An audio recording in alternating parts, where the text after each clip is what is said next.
салом дӯстони гиромӣ, ҳанӯз сайру сайёҳати мо дар Аврупо идома дорад ва имрӯз бо дастгирии фарзандон ман дар дарёи Сиен аз маркази Париж ба сайру сайёҳат баромадам ва бо ман хеле инҷо нафарони зиёде ҳастанд, ки сайёҳ ҳастанд. Бибинед бо ин зебогии биноҳо, бо зебогии хонаҳо, бо зебогии таърихи худ онҳо ифтихор мекунанд. беҳуда сайёҳон ба ин ҷо бештар намеоянд. тавре агар шумо гузоришҳои пешинаи маро дида бошед, ман гуфтам ки танҳо дар ҳамин сол дар Лувр 10 миллион сайёҳ омадааст ва манам ба шумули онҳо ҳамроҳ шудам ва инак боз тамошо идома дорад ва мо боз ҷойҳои зебои ин кишварро хоҳем дид. Умед кӯпрукҳо он қадар зиёд ҳастанд, ки то бас аст ва ҳама садо баланд мекунанд.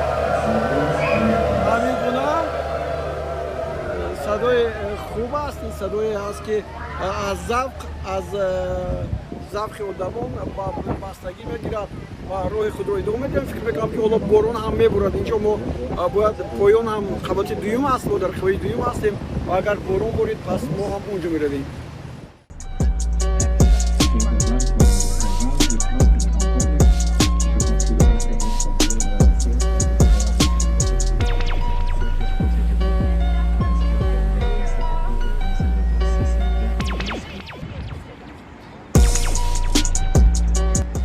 дарёи Сена ё худ Сенае, ки мо шумо аз русӣ гирифтаем, аз пуробтарин рудхонаҳои Фаронса аст, ки дар шимолу ғарби Фаронса ҷорӣ мешавад ва аз миёни пойтахти ин кишвар Париж ҳам мегузарад.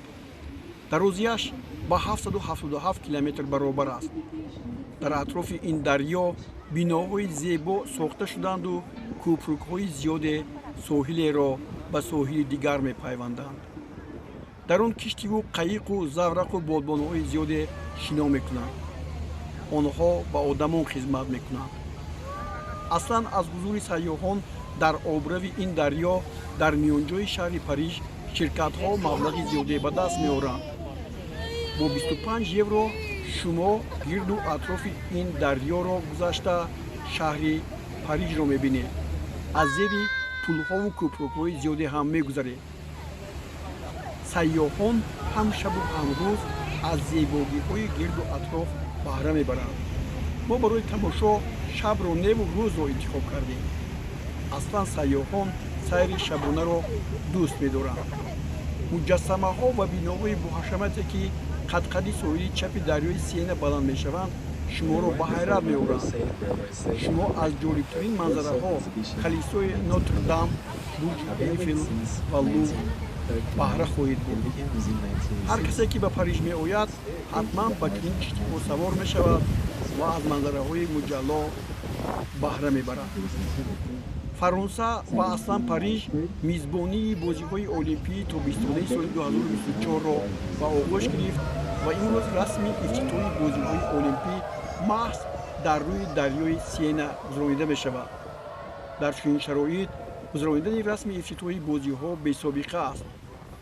бори аввал дар таърихи бозиҳои тобистонаи олимпӣ маросими ифтитоҳи он берун аз варзишгоҳ гузаронида мешавад. ҳоло шумо он ҷоеро мебинед, ки маҳз расми ифтитоҳ дар он ҷо гузаронида хоҳад шуд.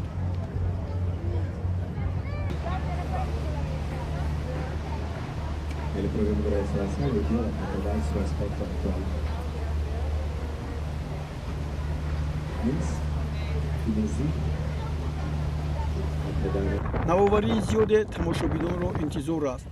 онро метавон ҷасорат, навоварӣ ва беназир номид. бешубҳа он ҳамчун яке аз лаҳзаҳои фаромӯшнашаванда дар таърихи бозиҳои олимпӣ боқӣ хоҳад монд. Париж 2024 барои рушди варзиш имкониятҳои нав мекушояд. қатори варзишгарон қад-қади дарёи Сена саф кашида, ҳар як ҳайати вакилон бо киштии алоҳида рӯрӯи ин дарё ҳаракат мекунанд.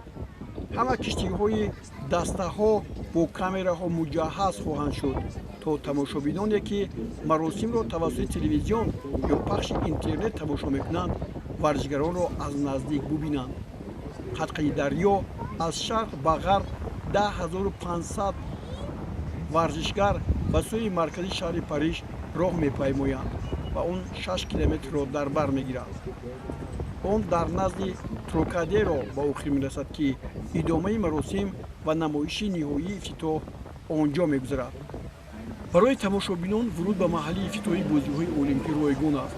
тамошобиноне ки мехоҳанд ба соҳили поёнӣ аз пули Аустерлиц то пули Йена ворид шаванд, бояд чипта харанд.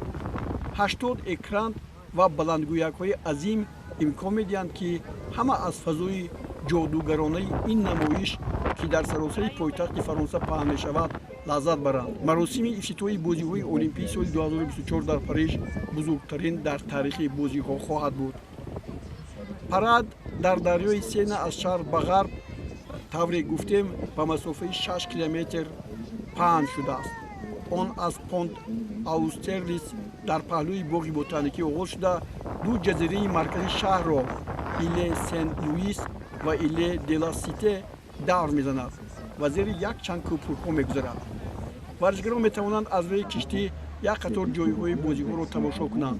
ин буд як сафари ман рӯи дарёи Сена, ки бо шумо будам ва аз кушоиши муҳташами бозиҳои олимпии Париж 2024 ҳарф задам. дар ин бозиҳои олимпӣ 14 нафар варзишгарони Тоҷикистон ширкат мекунанд.